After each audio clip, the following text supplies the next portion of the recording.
Business start பண்ணணும்னு நினைக்கிறவங்களுக்கு யார் ஃபர்ஸ்ட் எனிமி அண்ட் பிசினஸ்ல வின் பண்ண எது நமக்கு ரொம்ப முக்கியம். பிசினஸ்ல ஃபர்ஸ்ட் எனிமி வேற யாரும் இல்லை, நம்ம தான். ஏன்னா நம்மளை விட நம்மளை யாரும் அண்டர் எஸ்டிமேட் பண்ண மாட்டாங்க.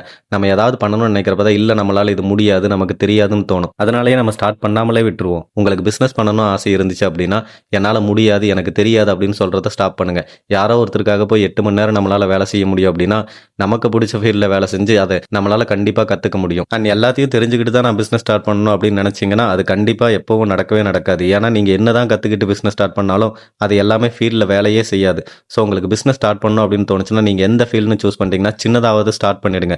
ஏன்னா எக்ஸ்பீரியன்ஸ்னால மட்டும்தான் நம்ம முழுசாக கற்றுக்க முடியும். பிசினஸில் வின் பண்ணுறதுக்கு நமக்கு ஈகோ ரொம்ப ரொம்ப முக்கியம். ஏன்னா நம்ம ஸ்டார்ட் பண்ணதுக்கப்புறம் இவனுக்கு எதுக்கு இந்த வேலை அப்படி இப்படின்னு என்னென்னமோ பேசுவாங்க. அவங்க முன்னாடி எல்லாம் நம்ம ஜெயிச்சு காட்டணும் அப்படின்னு நமக்குள்ள ஈகோ இருந்தால் மட்டும்தான் நம்மளால ஜெயிக்க முடியும். அண்ட் கடைசியாக என்னோட எக்ஸ்பீரியன்ஸில் ஒன்று சொல்கிறேன். நீங்கள் இதான் என்னோட பிஸ்னஸ், இதான் என்னோட ஃபீல்டு அப்படின்னு சூஸ் பண்ணி அதை ஸ்டார்ட் பண்ணிட்டாலே அந்த பிஸ்னஸ்க்கு தேவையான நாலேஜ் அண்ட் ஹெல்ப்பை இந்த யூனிவர்ஸே உங்ககிட்ட ஏதாவது ஒரு வழியில் கொண்டு வரும். So trust the process of universe. And already business பண்ணுறவங்க இது உண்மையா இல்லையான்னு கமெண்ட் பண்ணுங்க. And all the best for your future business.